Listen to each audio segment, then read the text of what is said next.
Recording in progress. Buenos días. Mis hermanos, buenos días. Hoy estamos, dándole gracias a Dios, compartiendo su palabra, bendiciendo en un día soleado, mucho calor, buen calor, un calorcito muy rico que hace aquí en la Ciudad de México. Hoy estoy en la Ciudad de México, gracias a Dios, porque me permite venir de tan lejos para compartir con mi familia aquí, con ustedes allá a la distancia, esta nueva capítulo, esta parte de la armadura que hemos estado compartiendo ya por semanas. Y bueno, estoy un poco, estoy alegre, un poco así como dicen en México, sacado de onda, porque aquí amanece más temprano. No sé por qué, aquí ya son las 9, más bien aquí son las 9, allá en Chicago son las 10. Estoy robándome una hora de sueño, pero creo que ya después de las 11 me voy a recuperar. Así es que si ustedes esperan una prédica despierta, esperen hasta las 11. Y entonces, no, mucho gusto, mis hermanos, estoy con mucha alegría. Y dicen a veces, si como el que no va a la montaña ya viene a él. Y entonces, hoy estoy aquí con la familia. Y bueno, pues quiero compartirles a ellos,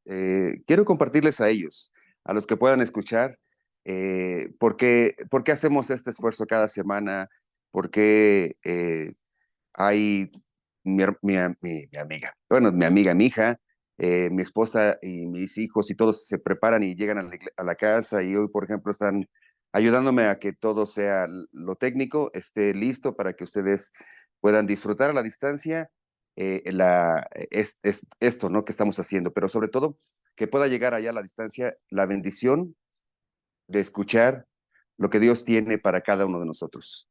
Y yo espero que se escuche bien, yo espero que se vea bien, eh, porque ese soy yo, pero yo espero que ustedes reciban la palabra bien, que ustedes, Dios pueda bendecir su vida a través del entendimiento de lo que Dios quiere decirnos y espero poderlo transmitir de manera clara.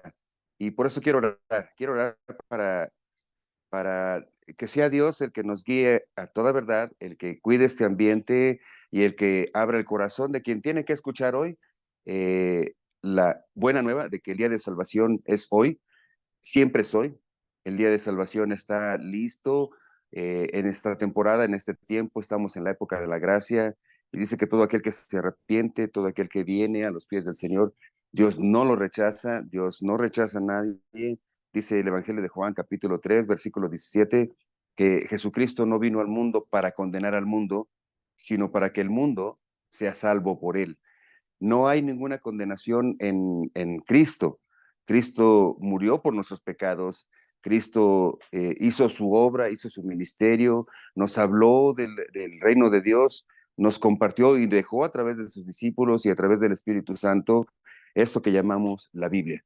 66 libros escritos por alrededor de más de 2000 años por muchos hombres, sí, hombres usados por Dios, inspirados por el Espíritu Santo, guiados por el Espíritu Santo, para dejar ahí testimonio y huella de la voz de Dios, del pensamiento de Dios, de la moral de Dios, pero sobre todo de la historia del amor que Dios tiene por el ser humano.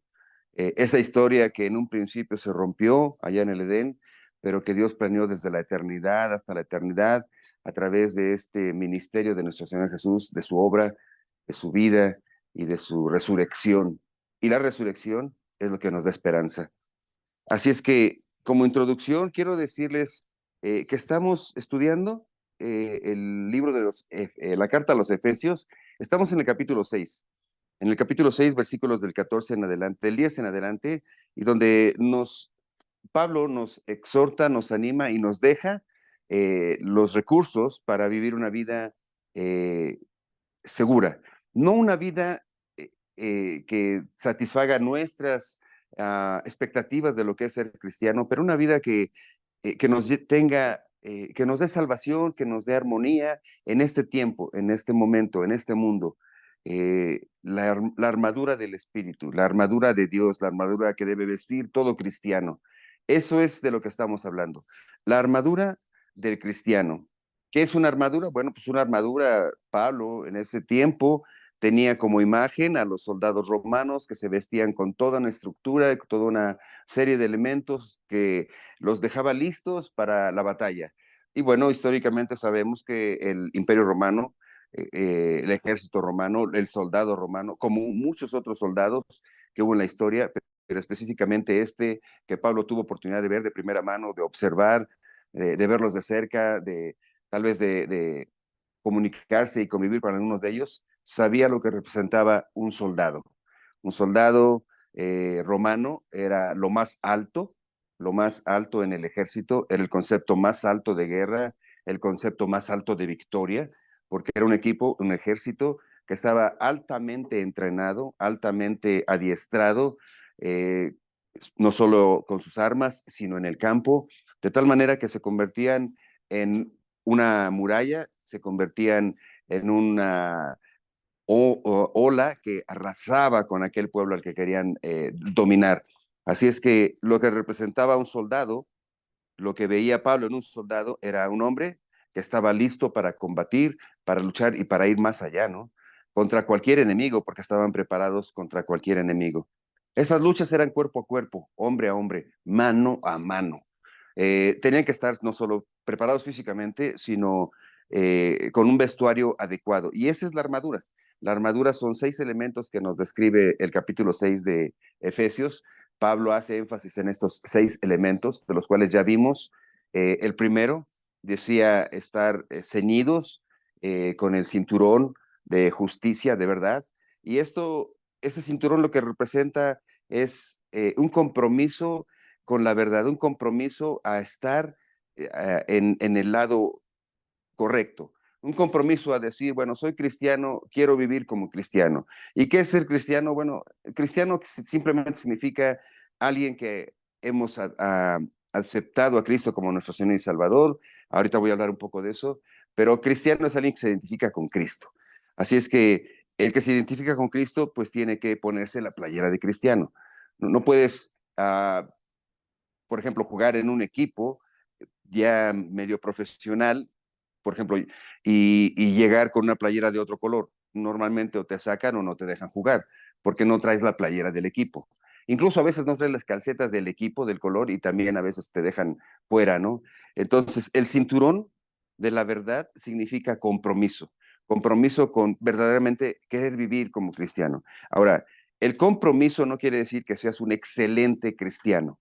¿Ok? Vamos a poner las cosas en claro. Y quiero hacer referencia, por ejemplo, si estamos hablando de un jugador de cualquier equipo, fútbol, fútbol americano o béisbol, lo que sea, el hecho de que se pone la playera, el hecho de que entrena, el hecho de que practica, no implica que va todos los días a meter goles, por ejemplo, o que todos los días va a hacer un touchdown, o que todos los días va a batear de la mejor manera. Lo que implica es que va a estar comprometido con su equipo para llevar al equipo a la victoria. A veces hay derrotas, a veces hay victorias, pero su compromiso está ahí. Y eso es lo que significa el cinturón de la verdad, estar comprometidos verdaderamente a vivir una vida cristiana. El segundo elemento es esta coraza de justicia. ¿Qué es la coraza de justicia? Bueno, coraza de justicia es este elemento que ponían al frente de sus pechos para proteger las partes más nobles, las partes más delicadas, que era el corazón y las entrañas. El corazón está relacionado con las intenciones que tiene el hombre para hacer algo. ¿De dónde vienen esas intenciones de pecar? Parece que vienen del corazón, ¿no? Dice que del corazón nacen, en el corazón nace el pecado, nace el planear, nace el deseo, nace la tentación. Entonces, las intenciones de hacer algo están relacionadas con el corazón. Ah, y los intestinos o la parte baja están relacionados con los sentimientos, ¿no? Sentimientos que tenemos que cuidar. En Cristo debemos hacer a un lado, a través de la palabra, a través del conocimiento de su verdad, todos esos sentimientos de baja estima, de culpabilidad, de temor, de angustia. ¿Y por qué los debemos hacer a un lado? Porque estamos protegidos con la coraza de justicia. ¿Qué es la coraza de justicia? Es esa justicia que nos ha sido imputada, que nos ha sido dada, nos ha sido revestida con la justicia de Cristo. Cristo, justo, santo, perfecto, murió por nosotros. Al morir por nosotros y al llevar los pecados en la cruz, Él nos limpió de toda culpa, es decir, nos hizo justos delante de Dios. Por lo tanto, delante de Dios, a través del sacrificio de Cristo, nosotros somos limpios. Delante de Dios, Él no nos ve como somos, no nos ve directamente, sino nos ve a través de Cristo, es decir, nos ve vestidos con la justicia de Cristo. Y esa es la coraza de justicia, de tal manera que delante de Dios no tiene por qué haber vergüenza, no tienes por qué sentirte poca cosa, no tienes por qué sentirte culpable. Sí, debes arrepentirte de tus pecados, debes corregir esas actitudes, pero la culpa de haber pecado, la culpa de sentir que fallaste, debes hacerla a un lado a través de la coraza de justicia y decirle al enemigo que cuando viene a través de tus sentimientos a ponerte piedras en el camino y a tratar de tropezarte y decirte, hombre, hoy estás triste porque así debes vivir, porque has pecado, la cólera, la ira son resultado de que tienes que defenderte, una persona que es enojón, que es gruñón, que es agresivo, que es, siempre está tratándose de defender, la coraza de justicia lo cubre, porque ya no tiene que pelear. Efesios, en el capítulo 6, versículo 10, dice que la pelea no es contra sangre y carne, sino contra huestes y potestades, es decir, no son las personas las que en sí vienen y te hacen enojar, son huestes y espíritus que usan personas para hacer ese mal, para traerte esa molestia, para traerte esa mentira, para de pronto estás, por ejemplo, hace poco estábamos en una reunión muy bonita festejando y de repente viene alguien y entra y ese alguien representa todo ese malestar. Bueno, no es ese alguien, ¿no? Son esas huestes y potestades que tratan de usar personas para robarte el gozo. Y cuando sucede eso, descuidaste tu coraza de justicia, porque ya no puedes enojarte en el sentido de que no puedes permitir que esos espíritus vengan y te roben el gozo en un momento dado. Tienes que estar cubierto por la coraza de justicia y decir, ya no voy a retribuir mal con mal, enojo con enojo, molestia con molestia. ¿Sabes qué? Somos más que vencedores. Somos más que vencedores. Somos mucho más allá que una respuesta pobre, una respuesta baja, una respuesta mediocre. Cuando alguien viene y te ofende, cuando alguien viene y te acusa, cuando alguien viene y te recuerda tu pasado. ¿Sabes qué? Ese alguien no es otra cosa que un instrumento de esas huestes celestiales que tratan de robarte, venir a eso, a tus sentimientos. Quieren atravesar la coraza de justicia y llegar a tus sentimientos, llegar a tus entrañas para herirte. Así es que cuando un cristiano se pone en la coraza de justicia, ¿qué crees? Venga lo que venga, porque sé que sí, fui pecador, sí, cometí errores, pero ahora en Cristo estoy limpio, estoy santo, soy más que vencedor. Ese es el elemento de la coraza de justicia. Después vimos el otro elemento que era el calzado del Evangelio de la Paz.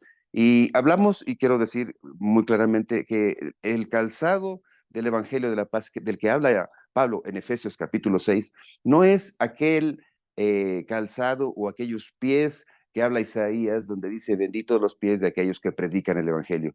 En este momento, Pablo no está refiriéndose a ir a predicar. El calzado del Evangelio de la Paz en este momento, en esta parte de la Biblia, no tiene que ver con ir a evangelizar. Tiene que ver con que estés seguro tú de que Cristo vino para salvarte, de que Cristo murió en la cruz para darte vida eterna. El Evangelio de la Paz son las buenas nuevas. ¿Qué son buenas nuevas? Son buenas noticias. Ya no estamos en deuda con Dios, ya no estamos condenados, ya no somos un pueblo alejado de Dios, ya no estamos separados de Dios. Ahora, a través del sacrificio de Cristo, las buenas nuevas nos dicen que ese evangelio es eso. Las buenas nuevas es la buena noticia de que Cristo en la cruz nos dio potestad de ser llamados hijos de Dios. Así es que cuando tú te pones el evangelio de la paz, estás firme y seguro en saber y entender y creer que eres hijo de Dios cuando has venido a Cristo, cuando has venido a la cruz, cuando te has arrepentido, cuando has hecho tuyo la sangre de Cristo. Ese es el Evangelio de la Paz. Decíamos, ahora el enemigo no puede venir y ponerte piedras en el camino, donde de repente al caminar, por no traer un zapato adecuado, o te puedes lastimar los pies o te puedes resbalar. Y eso es lo que hacían en ese tiempo las guerras. ¿Se acuerdan? Hablábamos de que un ejército iba a pelear y el otro le ponía piedras en el camino, le ponía cosas filosas, de tal manera que si el calzado que traía ese ejército no era el adecuado, pues imagínate un ejército que venía con flechas y espadas, digo, flechas y arcos y flechas, y con piedras y hasta con, decía mamá, recuérdaselas, hijo, porque también duele, ¿no? O sea, venían con todo, pero no traían el calzado adecuado, unos guarachitos, por ejemplo, pues venían y si había piedras se tropezaban, si había algo que los picaba, atravesaba el calzado, y qué feo es tener una herida en el pie, qué feo. Recuerdo, fíjense, es que soy, ¿cómo se llama? Cuando te dicen una enfermedad y te la crees y luego no solo te la crees, sino te sale, soy sí, apocondriaco, no hipocondriaco, apocondriaco, ¿no? Que estaba yo trabajando, llegó un amigo, así iba cojeando, y le dije, ya después de un ratito que platicamos, le dije, oye, ¿qué te pasó en el pie? Dice, ¿qué crees? No sé qué me pasó, de repente empecé a sentir como una piedrita en el zapato, y esa piedrita en el zapato se hizo más doloroso, y luego ya resultó que tenía como un ojo de pescado, y tuvo que ir al doctor para que con una como espátula le hicieran así un hoyo en el pie para sacarle ese grano, esa cosa dura. Y dice, ¿cómo duele? Dice, no, me dolió muchísimo, no podía caminar. Ahorita camino, pero ya nada más por el dolor. Dice, pero cuando lo tenía, era como si pisara un clavo, así, no podía pisar. Dice, ¿en serio? Sí, ¿cómo te pasó? Dice, no sé, de repente. A lo mejor fue en un lugar donde caminé descalzo. Wow, bueno, me contó eso y ¿qué crees? A los 8 días, no te voy a mentir, como 8 días, tal vez una semana después, empiezo a sentir una piedrita en el zapato. Y unos días después traía yo un ojo de pescado. Y unos días después tuve que ir con el doctor a que con una espátula me hicieran un hoyo. Y cómo me dolió. Yo tengo los pies muy delicados, o sea, es la parte más débil de mí. Cortarme las uñas me duele, si me da el sol me quema los pies. No, no, no. Bueno, y no me podía parar, o sea, no podía caminar, no podía hacer nada. No podía ir a trabajar porque no podía caminar. O no podía, mi trabajo era físico, no podía hacer nada porque no podía apoyarme para hacer fuerza. O sea, tan simple como hacer fuerza tenía que apoyarme en los pies, no podía. Entonces entendí muy bien esto del calzado de la paz, del Evangelio de la paz. En el mundo, en la vida, cuando no estamos seguros de que si Dios es real, de que si la palabra de Dios es real, cuando vienen esas mentiras actuales del mundo donde dicen esas nuevas filosofías no humanistas, donde dicen que, bueno, sí, tal vez vamos a pensar que hubo Dios, pero tal vez Dios ya nos dejó, Dios está por allá lejos y nos toca a nosotros hacer nuestra propia batalla, ¿no? O Dios realmente no existe, somos el producto de la evolución, de un Big Bang. Cuando vienen esas cosas filosóficas que pretenden darle al ser humano autocontrol y fuerza y dicen self-esteem o autoestima, cuando vienen esas cosas y las personas se la creen, ¿qué crees? Cuando hay una falla en esa autoestima, cuando hay una persona que trata de siempre él, y viene una derrota, viene un fracaso, viene una enfermedad, viene una traición, cuando viene algo así, que está fuera de sí, cuando ya su autoestima no puede controlar el exterior y ese exterior le afecta, queda un vacío total. ¿Y ahora qué? El dolor es muy grande, porque si no existe Dios, si la Biblia no es real, si no existe una vida eterna, si no hay una esperanza de que hay algo mejor después de morir, queda un vacío total. Y lo que produce ese vacío es depresión total. No hay esperanza. Y si no produce depresión, produce depravación. Si la falta de Dios en el concepto humano no produce depresión, producto del exterior, produce depravación, producto del interior. Y Dios nos está hablando aquí a todos. La depresión viene porque no puedes controlar el exterior. Nuestra lucha no es contra carne y hueso. No puedes controlar a las personas, no puedes hacer que las personas vivan como tú quisieras que vivieran. No puedes hacer que tú no puedes hacer que las personas piensen como tú quieres que piensen. Eso solo puede ser el Espíritu Santo. Predicamos la palabra, pero nosotros no convertimos a nadie. es el Espíritu Santo.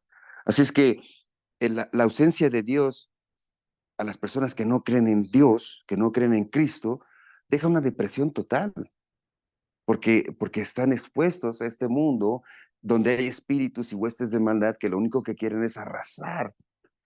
La Biblia dice claramente que el diablo anda como león rugiente buscando a quien devorar, como león hambriento buscando a quien devorar. ¿Y sabes qué? Cuando, cuando no estás con Cristo, eres su presa fácil para el enemigo, porque Cristo es nuestra ayuda, nuestro defensor, nuestro escudo, nuestro fiel compañero. El Espíritu Santo viene y mora en ti. El Espíritu Santo que resucitó a Cristo de los muertos, que generó los milagros, que sustenta el universo, que sustenta la creación entera, está en ti. Por eso la Biblia dice, es más grande el que está en ti que el que está en el mundo. Cuando no está Dios en la vida del ser humano y no puede controlar el ser humano el exterior, va a venir una depresión total. Y si esa depresión no se puede sobrepasar, la única forma de combatir esa depresión es con una depravación. Por eso dice la Biblia que los hombres dicen a tomar y a beber, que el mundo se va a acabar.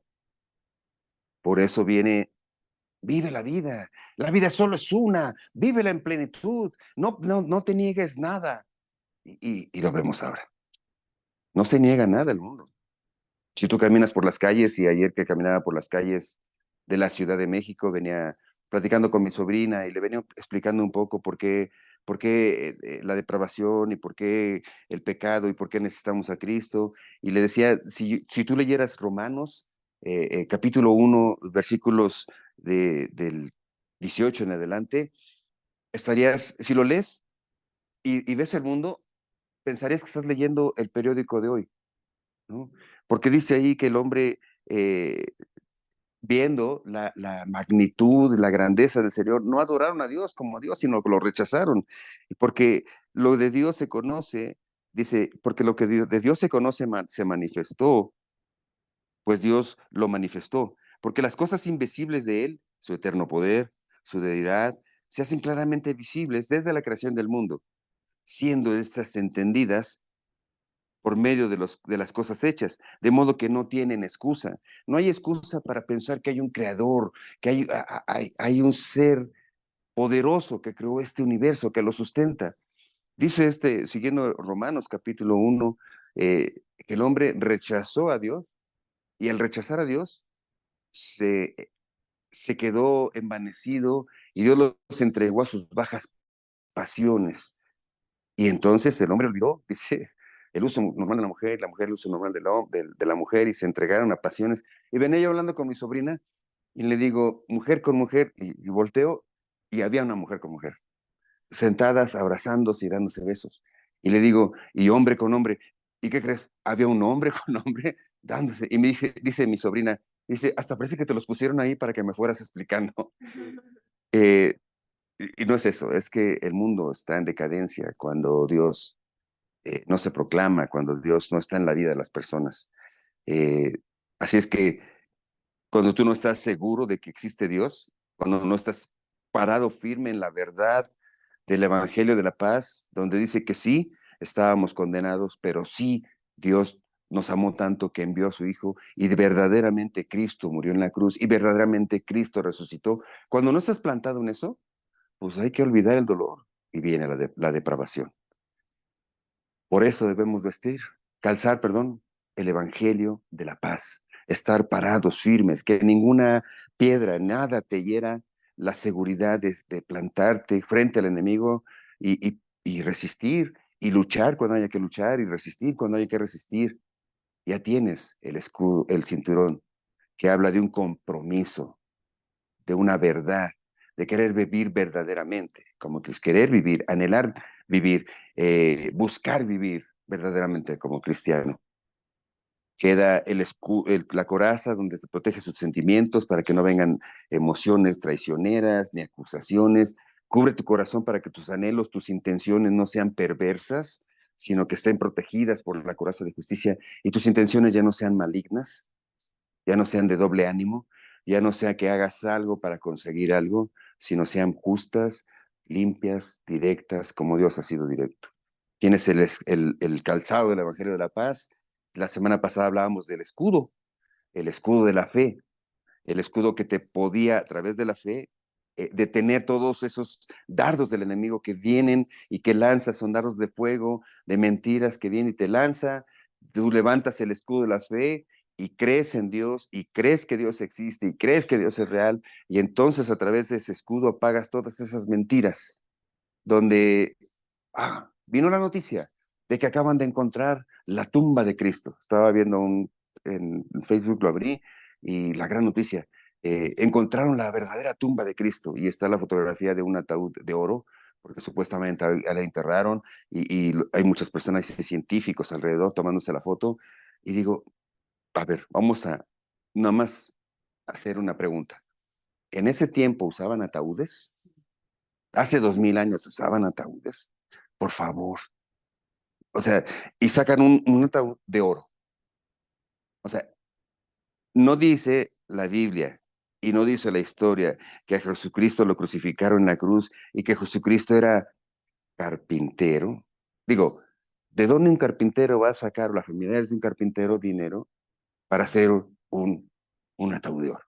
O sea, preguntas sencillas, ¿no? Ahora no sé de en qué se basan, ya ni se quise seguir leyendo, pero son dardos que lanza el enemigo contra las personas y plantan dudas de que realmente será Dios, la Biblia estará correcta, la Biblia está escrita por hombres, a lo mejor algún hombre se equivocó, a lo mejor en todo el tiempo le han hecho cambios y le han hecho traducciones y la van acomodando y a lo mejor esto es el opio de las masas y la hicieron para controlar al mundo y los milagros, si los estudiamos, es imposible que un paralítico se haya levantado, o a lo mejor no era ni paralítico, a lo mejor nada más se acostó para hacer el show, y todas esas mentiras que tratan de refutar lo que la Biblia dice, y normalmente cuando una persona viene y te trae esas dardos del enemigo, eh, tú le preguntas, ya si le preguntas por lo menos cuánto es 6 por 3 y te dice que 24. Y dices, pues, con razón, crees lo que me estás diciendo. O sea, personas que a veces no han ni leído la Biblia y dicen, es que la Biblia está equivocada. ¿Y la has leído? Bueno, le preguntaron a un presidente, ¿qué libros has leído? Y dijo, he leído varios, e incluso la Biblia. Y, ¿has leído la Biblia? Bueno, no toda, no toda, una parte. Creo que se llama, bueno, un presidente de México, que decía que estábamos a 10 minutos, no, a menos, como a 15. O sea, imagínate, en ese orden de ideas vienen y plantan dardos. ¿Sabes que a veces los dardos son tan innecesarios? Pero tú levantas tu escudo de la fe y dices, yo creo en Cristo, en mi Señor. Yo creo que Él es Señor. Yo creo que Él es Dios. Yo creo que si Él dice que esto es malo, es malo. Yo creo que si Dios dice que esto es bueno, es bueno. Aunque parezca difícil hacerlo, porque Dios así lo dijo. Cuando yo le creo a Dios totalmente, cuando yo creo que Dios me perdona, que Jesús es el que perdona mis pecados, y no dudo como los fariseos que decían, ¿quién tiene poder? ¿Quién le ha dado este poder y autoridad para perdonar pecados? ¿Qué hizo nuestro Señor Jesús? Dice la palabra de Dios. Dice, ¿qué es más fácil? Decir, te perdono tus pecados, o a ti paralítico, levántate, toma tu lecho y ve. Dice, bueno, para que vean que Dios me ha dado poder, te digo a ti, levántate y camina. Y Dios dejaba callado a estos que venían con dardos de mentiras. Tú y yo, que hemos creído en Cristo, y te invito a ti, si lo has creído en Cristo, a creer que Él es Señor y Salvador, que Él murió y resucitó, no como un mártir, sino como un cordero de Dios que quita el pecado del mundo. Y se levantó, dice la Biblia, y está sentado a la derecha del Padre, y Dios le dio el nombre que es sobre todo nombre, y en ese nombre, el nombre de Jesucristo, toda rodilla se doblará. Y cuando dice toda rodilla se doblará, habla de toda rodilla que se doblará como la de nosotros, que caeremos delante de Él diciéndole, gracias, alabado, Abba, Osana, aleluya. y le daremos gracias y estaremos con Él y alabaremos su nombre y nuestras rodillas estarán dobladas, pero también estarán dobladas los que han creído que podían en sus propias fuerzas y caerán de rodillas derrotados y el enemigo será derrotado y caerá de rodillas. Eso es rendirse a Cristo. Bueno, pues, ¿qué crees?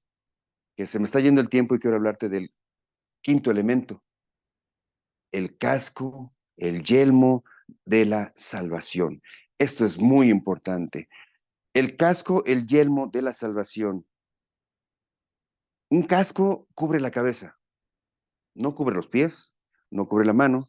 Un casco cubre tu cabeza. Ahora, ¿qué reside en la cabeza? En la cabeza está el cerebro. Bueno, de algunos. Otros, no sé, creo que tienen hueco el cerebro. Pero en la cabeza está el cerebro. El cerebro es donde se confeccionan las ideas, donde se planean las cosas. En el corazón, el pensamiento judío, a veces cuando tú lees la Biblia, dice que tus pensamientos están en tu corazón, que las ideas están en el corazón. Ellos hacían mucha referencia a que el corazón era no solo las intenciones, pero también el proceso de las ideas. A veces hacen una separación clara de que el proceso de las ideas la planificación está en el cerebro, pero ¿qué hace que ese plan sea bueno o sea malo? El corazón, porque el corazón a final de cuentas es la intención de para qué se está planeando algo. Así es que cuando habla del yelmo de la salvación, está hablando de lo que se procesa en tu mente, de lo que entiendes en tu mente por pecado, de lo que entiendes en tu mente de lo que es bueno, por lo que en tu mente puedes entender de la historia, de la realidad, y puedes hacer una diferencia entre la realidad y la ficción. En el cerebro, Dios nos ha dado la capacidad para crear, para inventar, para desarrollar, no para querer ser iguales que Dios. Nos dio la gran capacidad de construir y de inventar. Y de ahí vemos que el hombre ha llegado a la luna y el hombre podrá llegar, si Dios lo permite, a Marte y a otros lugares. ¿Eso es contradictorio? No. Dios quiere que conozcamos su grandeza. Y normalmente eh, un científico que alcanza esas grandes experiencias termina reconociendo que detrás de toda esa maravilla debe haber un creador. Lo dijo Neil Armstrong, este primer hombre que puso los pies en la tierra. Neil Armstrong uh, le hicieron una entrevista cuando regresó y le preguntaron qué pensó, qué sintió cuando vio la Tierra desde la Luna, cuando vio las estrellas sin un cielo y pudo ver la grandeza y la profundidad de lo que sus ojos alcanzaron a ver del universo.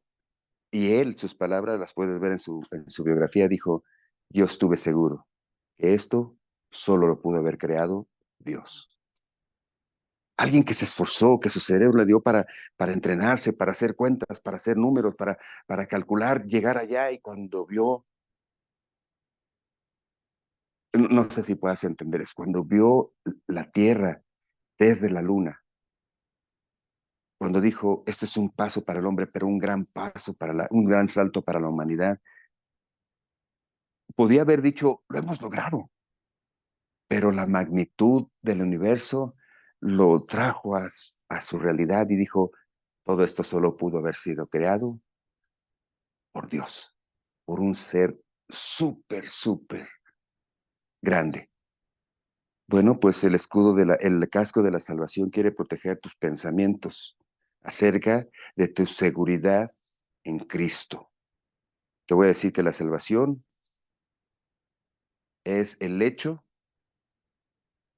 de haber sido rescatados de ir hacia la muerte eterna y ahora tener esperanza de tener una vida eterna en Cristo. Eso es la salvación. ¿De qué nos salva? Porque algunas personas preguntan, ¿de qué me va a salvar? De que me atropellen, me salva de una enfermedad, me salva de un divorcio, me salva de una traición. Todas esas cosas, déjame decirte que son cosas que suceden en un mundo caído y van a suceder. Y nadie está exento de eso. Pero la salvación de la que habla en este momento, de lo que toda la Biblia habla, es de que antes Estábamos apartados de Dios por el pecado original y Cristo ha hecho el puente, ha hecho el camino. Él es la verdad. Él nos da vida eterna. Así es que, ¿qué es la salvación? La salvación es que iba yo a la muerte eterna, pero Dios, a través de su sacrificio en Cristo, me ha dado la esperanza de la vida eterna. ¿Lo logré yo? ¿Lo hice yo? ¿Lo hiciste tú? ¿Lo puedes hacer? No. Dice que la salvación es por fe en obras, para que nadie se gloríe. Es por fe en Cristo, es por fe en la palabra, es por fe en Dios, es por creerle a Dios. Eso es la salvación, por fe, no por obras. Ahora, tú levantas la mano y eres salvo. Algunos cuestionan, algunas iglesias dicen, es que no sé, porque yo he visto personas que van a la iglesia mucho y luego los veo pecando. ¿Qué es la salvación? Levantar la mano un día. ¿Qué es la salvación? Decir que Cristo es tu Señor. ¿Qué es la salvación? Bueno, la salvación la puedes explicar de acuerdo a lo que dice Filipenses 1:6, te lo voy a leer. Filipenses 1:6 nos dice que la salvación,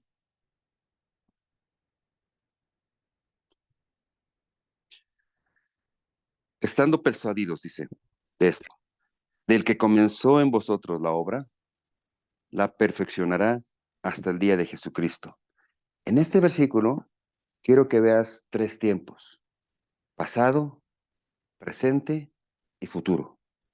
La salvación es, es un proceso en tres tiempos: la salvación en pasado, la salvación en presente y la salvación en futuro. Las tres son lo mismo, son parte integral de la salvación. Es una salvación en tres dimensiones. Vamos a explicarte esas tres dimensiones. Quiero explicártela brevemente.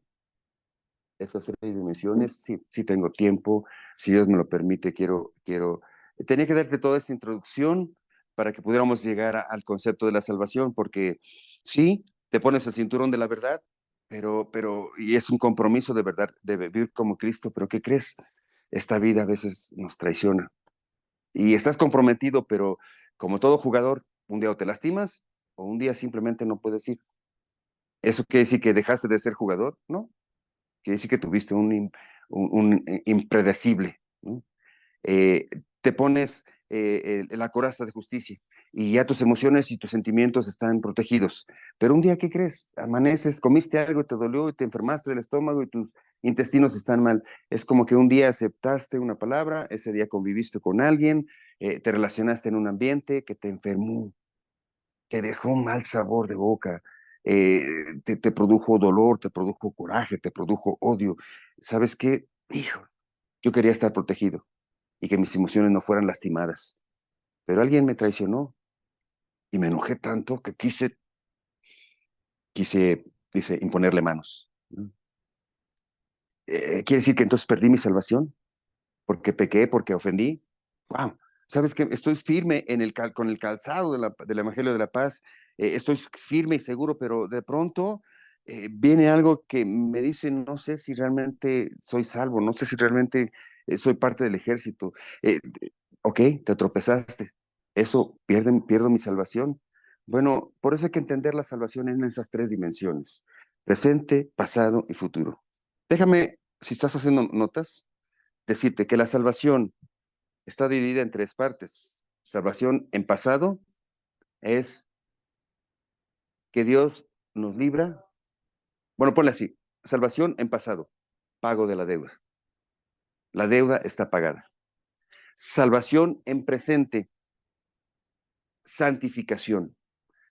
Estoy siendo lavado, estoy siendo limpiado día a día. Salvación en presente es santificación. Salvación en futuro es glorificación. Es que un día estaremos delante de Dios. Tienes que ir haciendo notas. Yo te diría que si pones salvación y haces tres columnas, si pones salvación pasado, presente y futuro, empiezas a notar las cosas que te digo, ¿no? Pasado, pago de la deuda. Presente, santificación.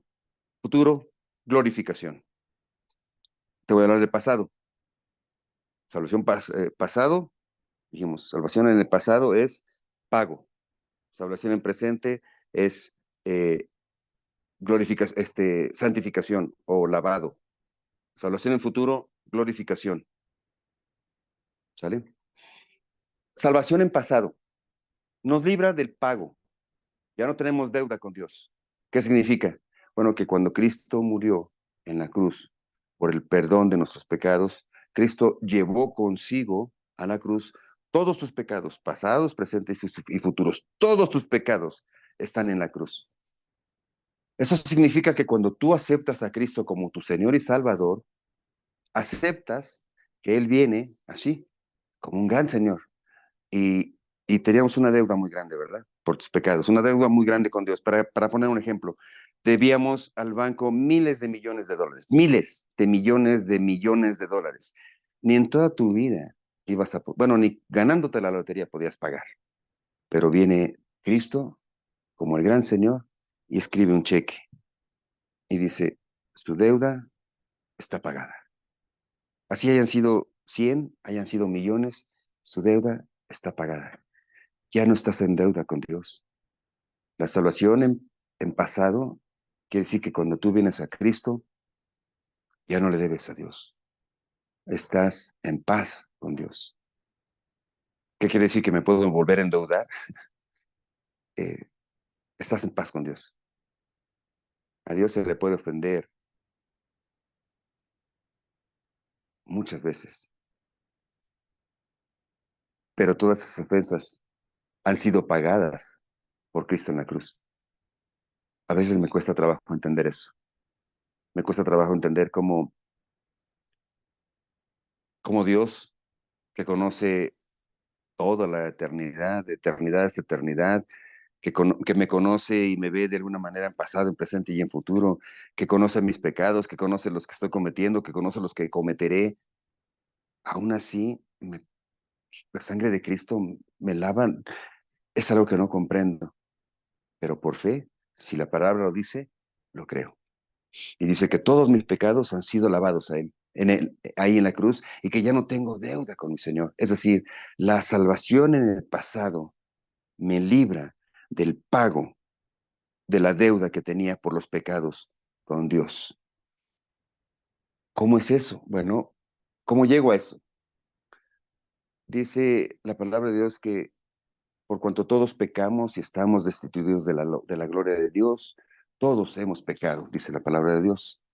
Y si no crees que has pecado, te voy a dar una lista de los pecados que se cometen cuando no estamos con Dios. Y bueno, Romanos capítulo 1 dice, versículo 21. Pues habiendo conocido a Dios, no le glorificaron como a Dios, ni le dieron gracia, sino que se envanecieron en sus razonamientos y su necio corazón fue entenebrecido. Producto de eso, de alejar a Dios y de dejar a Dios a un lado, Romanos capítulo 1, versículos 22, dice el 23, y cambiaron la gloria de Dios incorruptible en semejanza de imagen de hombre, corruptible, de aves, de cuadrúpedos y de reptiles. Cambiaron la gloria de Dios y se hicieron imagen de Dios, imágenes de aves, de cosas corruptibles, de cuadrúpedos, etcétera. Por lo cual también Dios los entregó a la inmundicia. Cuando dice Dios los entregó, esta palabra que utiliza aquí la Biblia en el hebreo, en el griego original, lo que dice es que simplemente Dios quitó las manos. O sea, Dios es como cuando estás deteniendo a alguien y quiere aventarse o quiere pasar, dices, bueno, pues pásale, tú quieres ir para allá. Entonces Dios los entregó, dice al hombre, al ser humano, en, en todas esas cosas. Dice que los entregó a la inmundicia, en las concupiscencias de sus corazones, o sea, en los planes y en los anhelos de sus corazones, esos anhelos que cuando no está Dios en el corazón de un hombre, de un ser humano, siempre hay maldad, siempre hay, eso es verdad, no hay bueno, ni uno solo bueno. De modo que deshonraron en sí mismos sus propios cuerpos, ya que cambiaron la verdad de Dios por la mentira, honrando y dando culto a las criaturas antes que al Creador, el cual es bendito por los siglos de los siglos. Otra cuestión que veníamos platicando ayer con mi sobrina, porque fue una buena plática con ejemplos, hablando de esto, ¿no? Eh, que honra, dice que honra, Dios, versículo 25, ya que cambiaron, versículo 25 de Romanos, capítulo 1, dice, ya que cambiaron la verdad de Dios por la mentira, honrando y dando culto a las criaturas antes que al Creador, honrando y dando culto a las criaturas antes que al Creador. ¿Sabes? Caminando aquí por la Alameda, aquí en la Ciudad de México, es, no había yo visto tanta eh, santería, tanta búsqueda de paz en los lugares incorrectos. Le decía a mi sobrina, es natural que el hombre busque un consuelo. Eso se llama conciencia. Todo ser humano llega a tener conciencia de que existe. ¿Qué es la conciencia de que existe? Bueno, son esas preguntas filosóficas que todo ser humano se ha hecho en un momento. ¿Por qué estoy aquí? ¿Quién soy? ¿Para qué vivo en este mundo? ¿Quién me trajo aquí? O sea, ¿para qué estoy en este mundo? ¿Para qué vivo? ¿Por qué existo?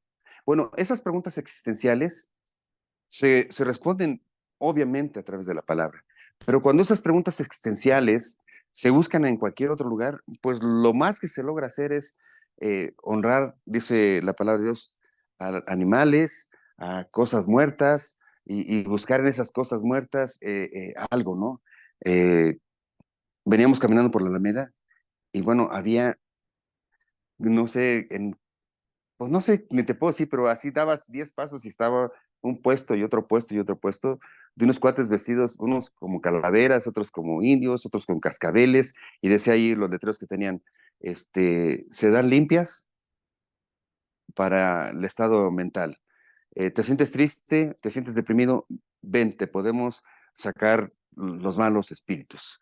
Te sacamos el chamuco. Algunos decían, se dan limpias con gallinas de pluma negra. Otros decían, o sea, que se daban limpias muy, muy fuertes. Este, y decía yo, wow, y había fila, nomás, había fila esperando así en la calle y se paran en la calle. Digo, si tuvieran ese valor, que lo vi poco, deja de decirte qué valor me refiero. A veces uno tiene como pena, ¿no? Es natural la vergüenza que te ven haciendo cosas raras en la calle, ¿no? ¿No te ha pasado? Eh, Siempre, ¿no? Hay algo que hacer en público te da pena.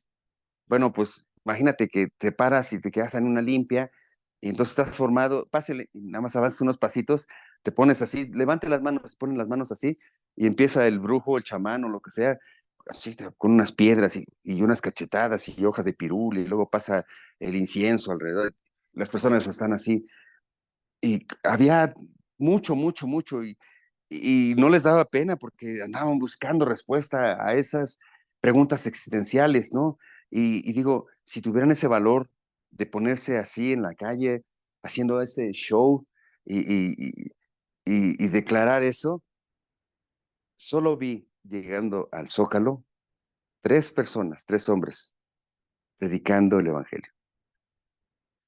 ¿Y sabes qué? La gente pasaba y decían, estos locos, o sea, se veía en la expresión, ¿no? Y ellos declarando que Cristo es, eh, y lo estaban bien, ¿no? He visto otros que se paran y dicen, te arrepiéntete porque vas a limpiar. No, no, estos eran tranquilos, estaban hablando del amor, del perdón, eh, tranquilos, ¿no? Alabanzas y estaban ahí cantando.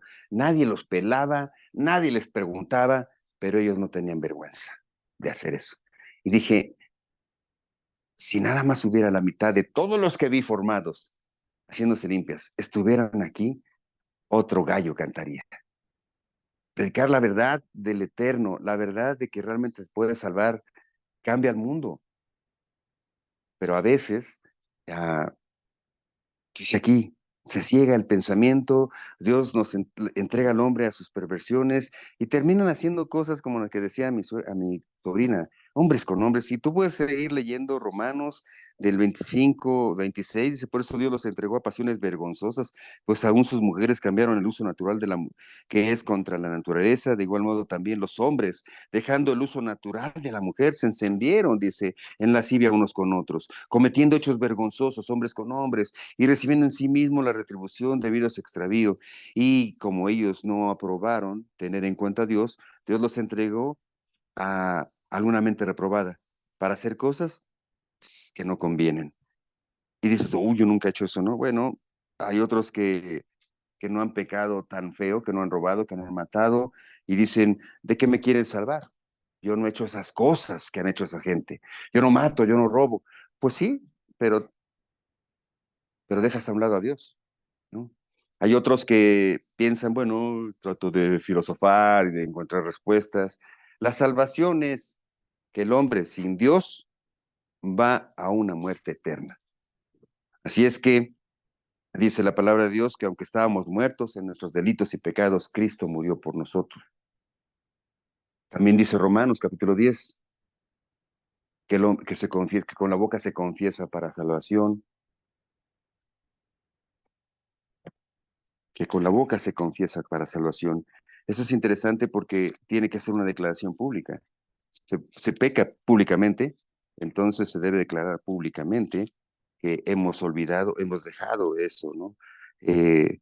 Dice la palabra de Dios que si confesares, Romanos capítulo 10, versículo 9, que si confesares con tu boca que Jesús es el Señor y creyeres en tu corazón que Dios lo levantó de los muertos, serás salvo. ¿Se requiere una confesión? Sí. ¿Se requiere una declaración? Sí, se requiere una declaración. Versículo 10, porque con el corazón se cree para justicia, pero con la boca se confiesa para salvación. De aquí que algunas personas dicen, bueno, si alguien levantó la mano un día en un templo, en una iglesia, y dijo, Señor, perdona mis pecados, acepto como mi Señor, ¿es salvo? Déjame decirte que esa pregunta no te la puedo responder porque el único que puede juzgar el corazón, las intenciones, el pensamiento del hombre es el Espíritu Santo. Así es que si alguien un día levantó su mano con convicción, entendiendo lo que estaba haciendo y entregándole su vida a Cristo con todo su anhelo, dice la palabra de Dios que será salvo. Así es que la salvación pasada depende de una declaración. No puedes recibir el pago, o sea, no puedes recibir el beneficio del pago si no lo pides, si no lo aceptas, si no lo crees. Porque te pueden dar un cheque de, ahorita te pueden escribir un cheque de $1,000,000. Pero si no crees que este cheque es verdadero, pues capaz que ni vas al banco, capaz que lo dejas por ahí tirado, ¿no? Porque dices, ¿quién me va a regalar 1,000,000? ¿No? ¿Quién me va a regalar esto? Y lo desperdicias o lo dejas por ahí o se lo das o dices, a ver, ¿no? ¿Qué harías con un cheque? O sea, es tan grande que no te la crees. O sea, a lo mejor te dan un cheque de 100 y dices, pues por lo menos voy a probar, ¿no? A ver si es cierto, y vas y lo intentas, ¿no? Pero si te dan un cheque de 1,000,000,000, dices, nada, me están jugando una broma, me están vacilando. Así es que ni lo crees, ni lo usas, ni lo intentas. Pero si lo crees, la deuda está pagada. Esa es la salvación pasada. Es cuando declaras que Cristo es tu Salvador. Ahora, lo interesante de esto es que la obra de Dios no se queda ahí. Por eso te leía yo este versículo de Filipenses 1:6, donde dice que el que comenzó la buena obra, eso es salvación en el pasado, la perfeccionará, esto es presente.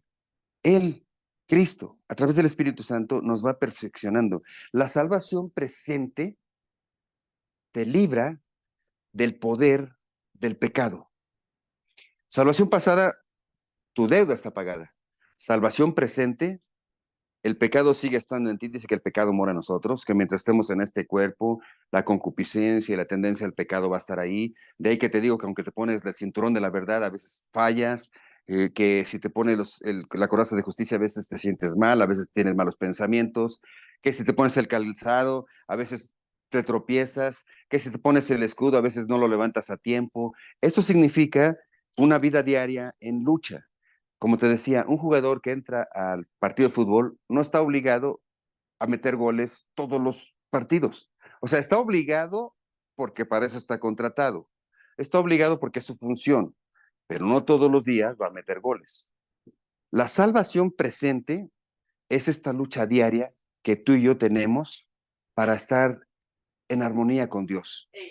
Esta salvación presente es el hecho de que Dios, a través del Espíritu Santo, a través de nuestra comunión con Él, la fuerza que tiene el pecado para llevarnos a la tentación va siendo lavada, va siendo disminuida. Por eso dice la palabra de Dios en Filipenses, si confesaras, si confesamos nuestros pecados, Él es fiel y justo para limpiarnos y lavarnos de toda maldad. La confesión de los pecados todos los días dice que Él es fiel y justo para limpiarnos de esa mancha y lavarnos de ese pecado. La salvación en el presente es la comunión con Dios. Es el hecho de que busques a Dios pues todos los días en tu tiempo devocional, que lo busques en la comunión en Cristo como hoy domingo. La salvación presente es estar en contacto con Dios, es oír palabra de Dios, es oír alabanzas, es lavar tu corazón. Esa es la salvación presente, que es Dios la hace en ti todos los días, pero tú tienes que estar dispuesto a ser lavado, ¿no? A Pedro, cuando Dios estaba, nuestro Señor Jesús, en la última cena, les está lavando los pies, Pedro dice, no solo los pies, lávame completamente, ¿te acuerdas? Y Dios, el Señor Jesús le contesta, tú ya has sido lavado, solo tengo que lavarte los pies. ¿Sabes qué significa eso? Te voy a dar un regalo, ahí que Dios nos ha dado esa perla. Cuando Pedro le dice, no, no solo los pies, si vas a lavarme, lávame todo. No, dice, tú ya fuiste lavado. Cuando tú pides perdón por tus pecados, salvación pasada, ya fuiste lavado. Lo que nuestro Señor Jesús te debe lavar o lava, o el Espíritu Santo hace, es lavar los pies, porque todo mundo caminamos por este mundo. Caminar significa que algunas veces pisaremos caquita de perro, algunas veces estaremos por suelos limpios, pero eventualmente traeremos los pies sucios. Y que Jesús venga y nos lave los pies, significa que Él viene y antes de que reposes, antes de que comas, antes de que platiquemos con Él, en esta última cena, en este convivio que representa celebrar este tiempo, Él te lava los pies. Y dice, ahora sí, acércate a la mesa. Quiero hablar contigo. Quiero, quiero convivir contigo. Quiero tener un tiempo de intimidad contigo. Y eso solo es a través de la palabra. Tú no te puedes lavar los pies solo en ese sentido. No puedes hacer obras que cometiste un pecado y bueno, hago esto bueno para lavar lo que hice malo. Eso sería quererte lavar los pies tú mismo, ¿no? Y si fuera así, este ejemplo del lavado de los pies que hay en la última cena no tendría sentido, porque entonces habría muchas cosas que te puedo explicar, pero el que tenía la función de lavar los pies era el esclavo, el siervo. Y Jesús se hinca y toma el lugar más humilde, el lugar más bajo, como siervo y lava los pies, porque Él está siempre dispuesto a amarte y a limpiarte y a perdonarte. Pero solo puede ser si estás en comunión con Él. La salvación presente te libra del poder del pecado que todavía está en ti, porque mientras estés en este cuerpo va a haber posibilidad de que peques. No hay permiso, sino posibilidad. Esa es la gran diferencia.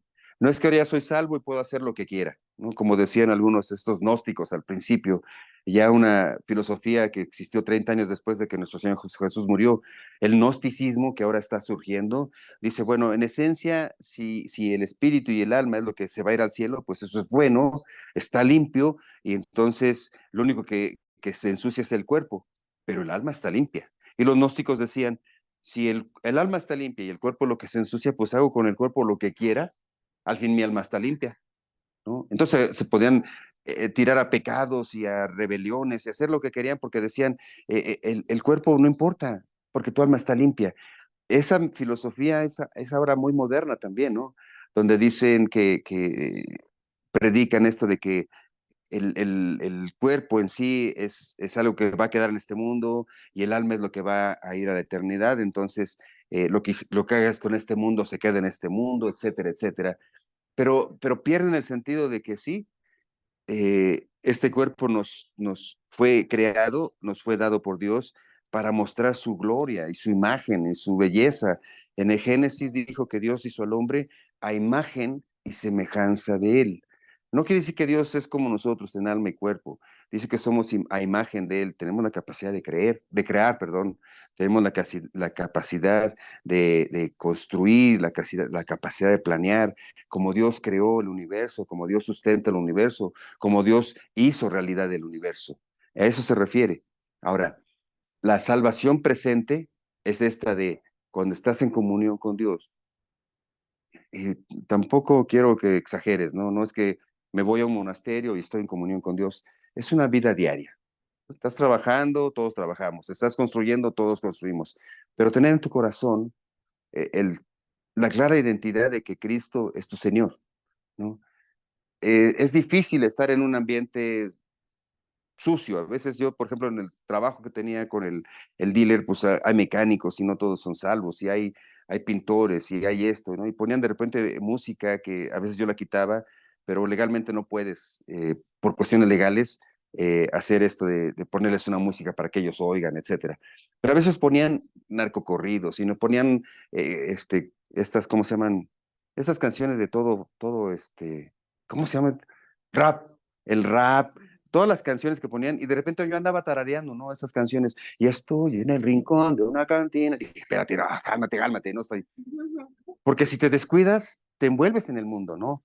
Y tumbado, y tiene tumbado, y cosas, no sé ni por qué. Bueno, te envuelves. O sea, la salvación presente es una intención clara de buscar a Dios todos los días de tu vida. Todos los días, no solo el domingo, sino todos los días. Ahora, buscarlo con intención es buscarlo con inteligencia. El casco de la salvación cubre tu cerebro, donde procesas tus ideas.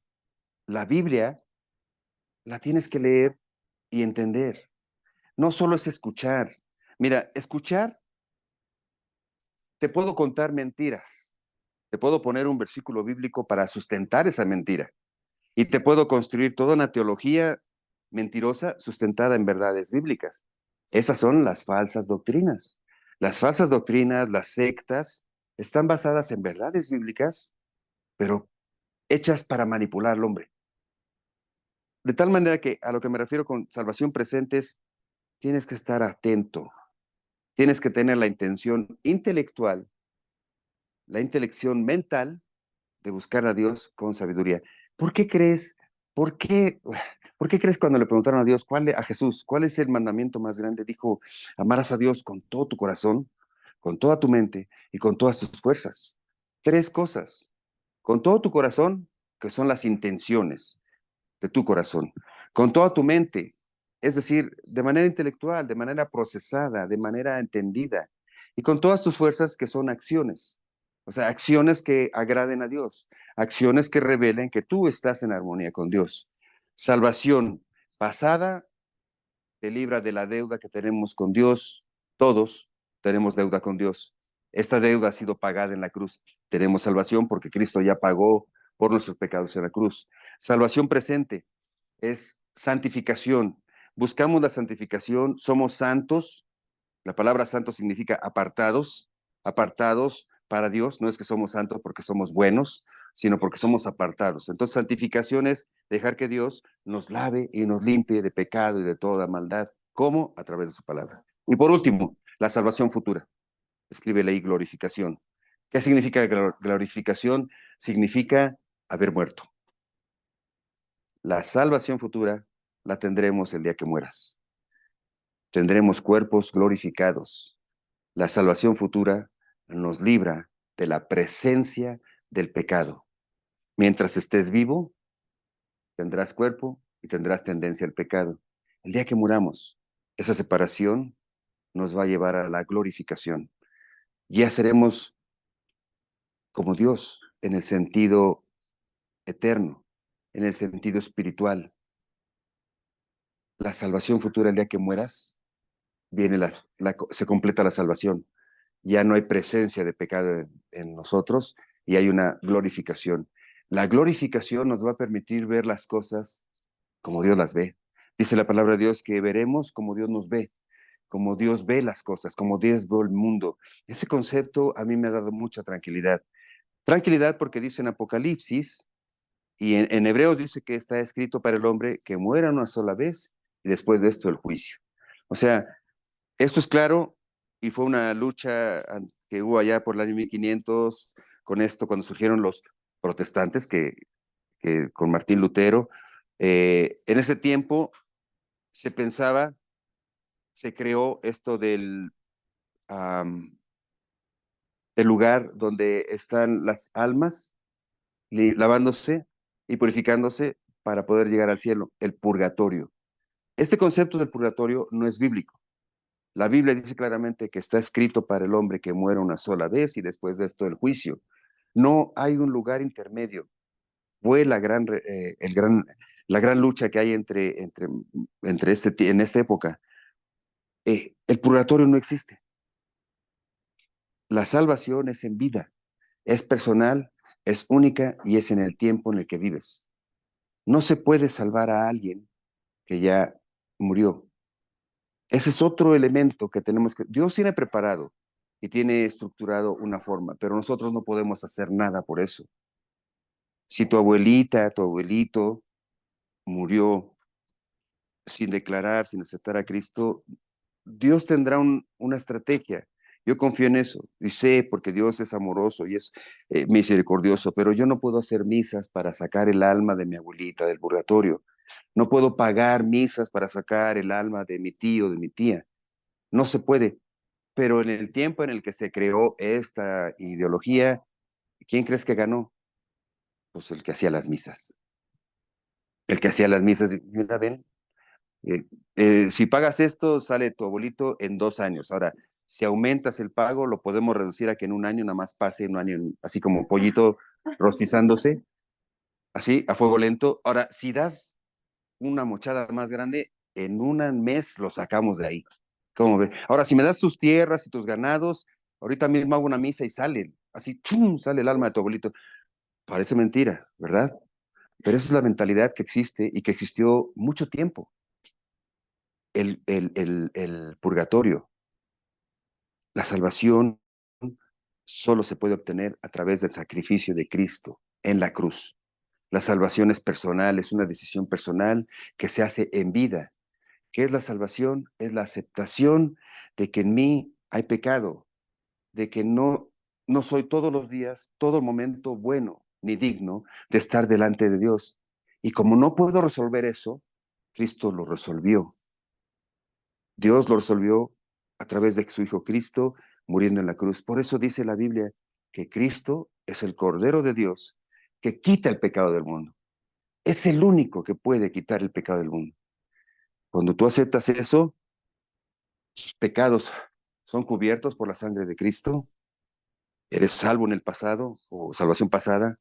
Cuando tú aceptas eso y vienes al conocimiento de Dios y a conocer la obra de Cristo, estás siendo santificado. Esa es la salvación presente que nos libra de pecado, nos libra de tentación. A veces, te digo, hay ocasiones en que caerás, no son permisos, son precisamente parte de la lucha y la salvación futura, la que todos esperamos. Un día poder estar delante de Dios y mirarlo a cara y escuchar sus voz de Dios decir, entra, entra el consuelo del Señor. Mis hermanos, el casco de la salvación te asegura y te cuida de que las mentiras del diablo que vienen disfrazadas de inseguridad, que vienen disfrazadas de duda, se acaben. Pablo tenía en mente este soldado romano que usaba este casco, era el que lo protegía de una espada larga que pretendía, dice el pastor MacArthur, que pretendía crear en el hombre una doble personalidad, o sea, partirle el cráneo al soldado, ¿no? Y esa doble personalidad era precisamente eso, que la, la mentira del diablo lo que trata y lo que pretende es poner y plantar en el corazón, en la mente del hombre, desánimo y duda. Cuando tú te pones el casco de la salvación, te libra del desánimo, de saber si eres suficientemente limpio. La salvación presente te va a limpiar poco a poco, a través de la sangre de Cristo, a través de la confesión constante de pecados. No hay desánimo, no hay nadie. Dice el Evangelio de Juan que Dios no rechaza a nadie. Dios no rechaza a nadie. Cristo no rechaza a nadie. Dice Juan 3:17 que Jesucristo no vino al mundo para condenar al mundo, sino para que el mundo sea salvo por él. Juan 3:16 dice que de tal manera amó Dios al mundo que dio a su Hijo único, para que todo aquel que en él cree no se pierda, mas tenga vida eterna. ¿De qué manera te ama Dios? ¿Quieres ver de qué manera te ama Dios? ¿Quieres entender de qué manera te ama Dios? Dicen, ve la cruz. Cuando ves los hoyos en las manos de cruz de Cristo, puedes ver cuánto te ama Dios. Porque en cada mano tu nombre está escrito. Porque cuando Cristo estaba siendo crucificado, Él tenía tu nombre en su mente y en su corazón. Sabía que Pedro, que Juan, que Karina, que Carla, que Vicky, que Lupe, que Eduardo necesitábamos de su salvación. Él tenía tu nombre en su mente. Él te conocía. ¿Sabes cuánto te ama Dios? Entregó a su Hijo unigénito, a su Hijo único. Dice el Evangelio de Juan que capítulo 6, versículo 37, perdón. Todo aquel que el Padre me da, vendrá a mí, y el que a mí viene, no lo echo fuera. Todo aquel que a mí viene, no lo echo afuera. Dios no rechaza a nadie. Dios no te ve como muy pecador que ni siquiera tienes oportunidad. Nosotros sí, como seres humanos, tenemos la bajeza y pues no somos como Dios. Y siempre andamos juzgando. Uy, ese no se va a ir al cielo. Aquella tal vez sí. Uy, no, ese cuate no. Aquel a lo mejor. Eso somos el ser humano, donde todavía existe pecado, donde quieras o no tendremos siempre esta tentación de juzgar y esta tentación que tuvo el diablo de querer ocupar el lugar de Dios y querer ser jueces, y juzgar quién merece y quién no merece ser amado por Dios. El pecado está ahí. El diablo quiso ser como Dios, quiso dictar como Dios. Muchas veces nosotros lo hacemos, ¿eh? Andamos juzgando y criticando, porque no entendemos que necesitamos de Dios para poder amar. Segundo mandamiento que le preguntaron a Dios, ¿cuál es el más grande de los mandamientos? Pues el primero, amarás a Dios con todo tu corazón, con toda tu mente y con todas tus fuerzas. Y el segundo, amarás a tu prójimo como a ti mismo. ¿Quieres decirle a Dios que lo amas? Ama a tu prójimo. ¿Quieres decirle a Dios y mostrarle a Dios cuánto lo amas? Ama a tu prójimo.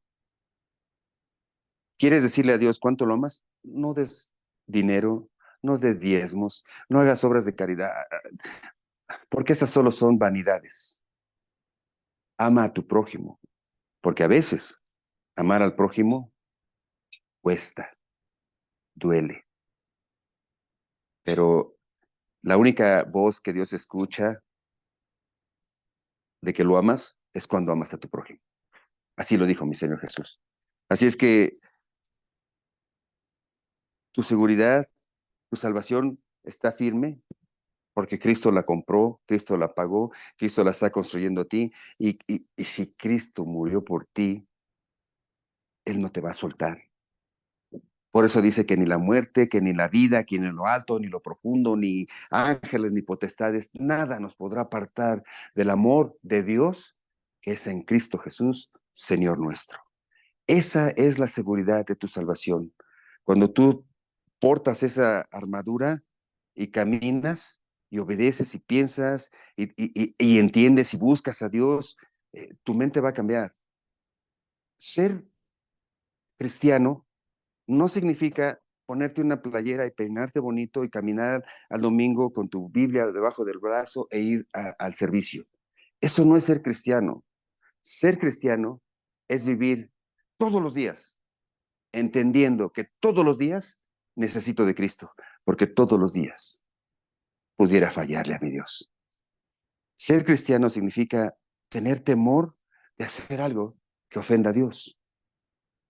Ser cristiano significa mostrarle a otros con tus acciones que hay vida, que hay esperanza, que hay algo mejor que este mundo y es una eternidad con Cristo. Ser cristiano significa tener la capacidad, porque lo has entendido y lo has sentido, de compartir el amor de Dios que es en Cristo Jesús. Muchas gracias, mis hermanos, por su atención. Yo espero que Dios haya hablado a tu corazón.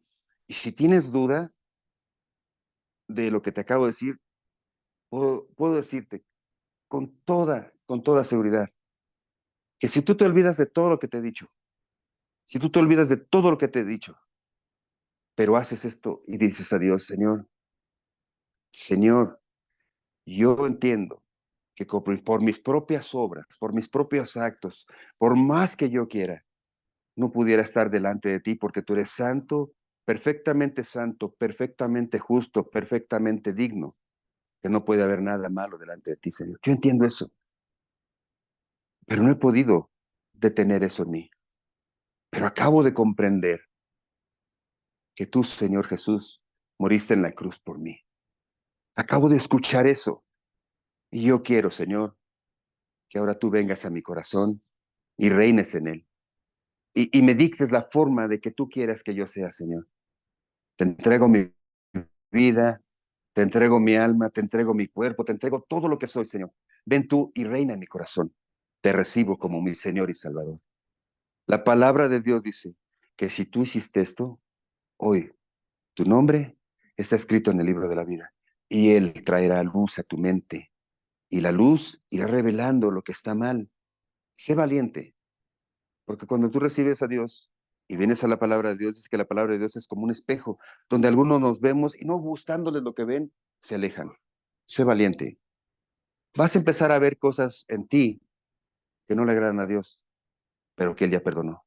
Vas a empezar a ver cosas en ti que haces, que sabes y entiendes ahora que no le gustan a Dios, pero Dios te va a dar fuerza para romper esas cadenas de adicción, rompen cadenas de maltrato, cadenas de odio, de resentimientos, de depresión, de menosprecio, de baja autoestima. Dios te va a dar el poder a través de su palabra de quitarte todo ese peso. Dice la palabra de Dios, los que están cargados y cansados, vengan a mí, que yo los haré descansar. Mis hermanos, descansa en el Señor. Te espero la semana que entra, por el favor de Dios. Nos vemos. Dios los bendiga.